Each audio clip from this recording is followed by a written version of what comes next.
বন্ধুরা নমস্কার। আশা করছি আপনারা ভালো আছেন এবং আপনাদের সবাইকে আমার homeopathy channel homeopathy health hub কোল কোলতে স্বাগত। মোটা মোটা হওয়াটা ভালো না খারাপ, এই নিয়ে আমরা একটা চর্চা করব। মোটা হওয়াটা ভালো, কিন্তু খুব মোটা হওয়াটা কিন্তু এটা একটা বিপজ্জনক স্থিতি। মোটা স্ত্রীটা সেরকম আছে যেরকম শরীরে চর্বি জমে যায়, কোমরে এবং পিঠে চর্বি জমে যায়, পেটেও চর্বি জমে যায়। এটার কারণটা হচ্ছে খুব বেশি তেল মশলা ঝোল ঝাল এটা খাওয়া, শারীরিক ব্যায়ামটা কম করা, হরমোনালের সমস্যা আর পরিবারের এটা কারণ হতে পারে।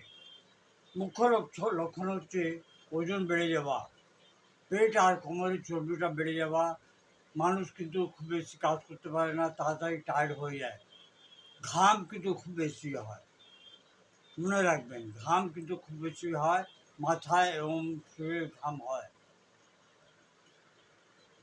ঘুম নিলেই নাক দিয়ে আওয়াজ হয়, পায়ে কিংবা হাঁটুতে ব্যথা হয়। আর এছাড়া যেটা জটিল সমস্যা হচ্ছে ওটা হচ্ছে ডায়াবেটিস, হাই ব্লাড প্রেশার, হার্টের রোগ, হার্টের সমস্যা, ফ্যাটি লিভার জন্মাতে পারে। মহিলাদের মধ্যে পিসিওএস হতে পারে, আর স্ট্রোকের চান্স বেশি হতে পারে। বন্ধুরা, হোমিওপ্যাথি ওষুধই হচ্ছে ক্যালকেরিয়া কাপ, সুকাস, গ্রেফাইটিস, নেট্রামিউর, অ্যান্টিক্রুড আর ফাইটোলেকা ব্যারি। এছাড়া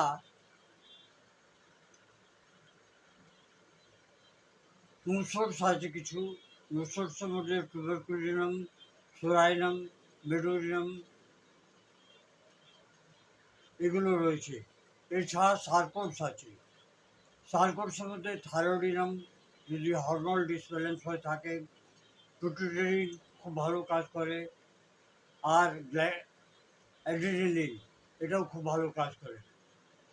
বন্ধুরা, আপনাদের কী করতে হবে যদি শরীর মোটা হয়ে যায়?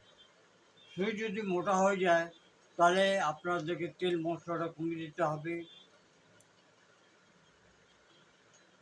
তেল মশলা কমিয়ে দিয়ে সাদা খাওয়া খাবেন, মশলাটা কম খাবেন, চেষ্টা করবেন একটু এক্সারসাইজ করা।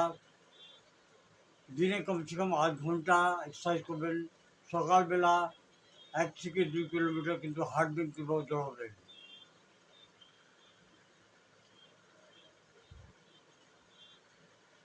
আপনার লাইফস্টাইলটা হচ্ছে মেন। আপনার মেন সমস্যাকে সমাধান করার জন্য হচ্ছে লাইফস্টাইল। লাইফস্টাইলের মধ্যে সুধার নিয়ে আসুন এবং ভালোভাবে থাকুন। নমস্কার। Long live homeopathy, long live Hahnemann.